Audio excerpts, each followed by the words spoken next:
Welcome back. Now in this video, we're going to be discussing you using your PLR pretty much as it is.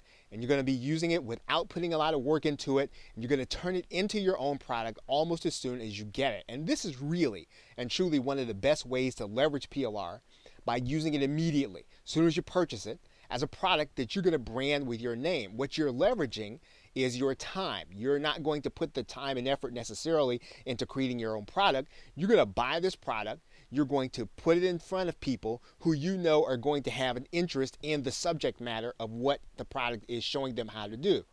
And of course, to do this, you're going to want to have an existing email marketing list. You need to have some subscribers already.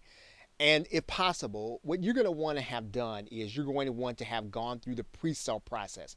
You're going to want to have days ahead of time told your email marketing list that a product is coming. A product is coming about a certain subject matter, and you're going to start to describe how this product is going to meet their needs and solve some of the problems that maybe they're having, or even help them to accomplish some of the goals that you already know they have. And you can really most effectively do this if you already know when that product is going to be launched. So obviously, you're going to want to have looked at the product launch calendar on places like Muncheye and JV Notify so that you can purchase it when it comes out. And then you can literally get in front of the people that you're going to be mailing to. Now, obviously, you're going to want to make sure it connects your customers to a real problem that they're having or one that they want to solve. And when you do that, what you're doing is you're going to be tailoring the PLR product to meet a particular need, or angling it or slanting it so that it's talking about something that they really do have an interest in. And to do that, you're going to want to make sure that you're adding very unique components so that even if the base product all by itself is going to be the same as others are selling, your offer is still going to be unique because you're still adding those unique aspects, unique components, and you are pushing it toward a particular problem that you know they're having. Now, there are several ways to take a PLR product and make it your own unique offer. So we're going to talk about those now. Now, one of the things you can do is add interviews. So you can go out and find experts who can talk about the subject matter or talk about different problem areas of the subject matter. Again, tailoring it to the needs of your audience or your email marketing list. You can also go out and find case studies. And this is slightly different because what you're going to do is you're going to find those case studies that fit the problem areas, and you're going to find the actual solution. So rather than get someone who's going to teach the people on some kind of audio, you're going to find the problem and the solution all in one area, maybe a document, maybe an article, and you're going to give it to your customers in a way so that they know other people have already solved the problem that they're trying to solve, and it's documented how they solve it.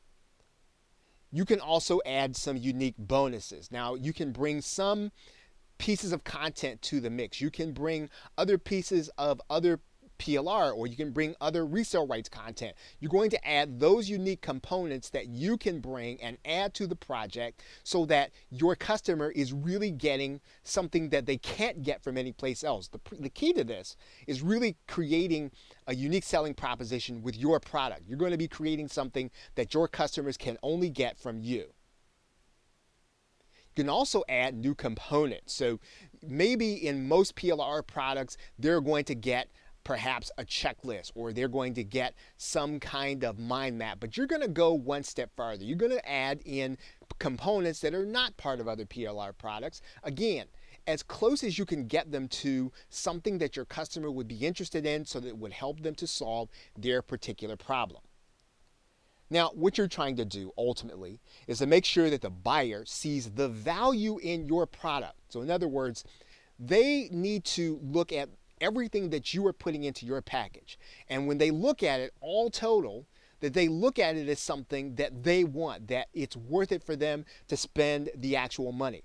So now, even if they could get it elsewhere, you want them to find and see your particular offer as more valuable for the money they're going to spend, and then they will then be willing to spend that money with you.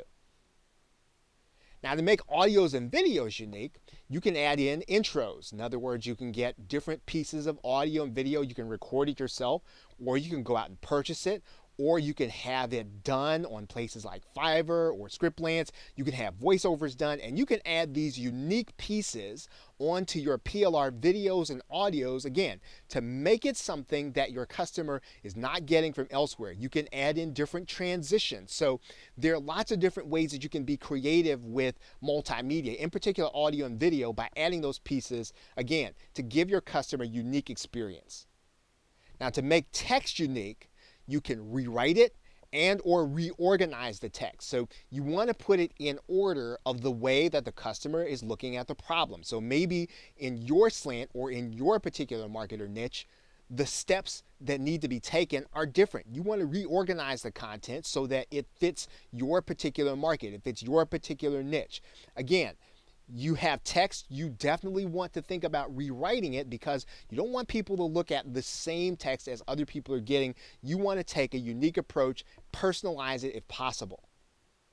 Now, to make documents unique, what you can do is you can add in your logos, you can actually rebrand it, and you can take them as Microsoft Word documents or as word processing documents, and then you can resave them as PDFs, but you can actually do that once you've added in things like logos or you've added in different aspects of your particular brand. Now, the same is true when you get things like checklists and mind maps.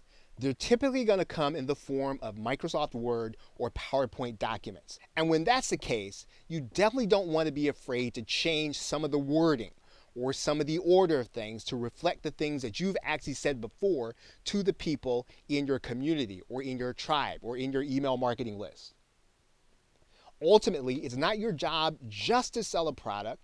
It's your job to create so much value for your customers that buying your product or buying your offer is going to be a no-brainer to them.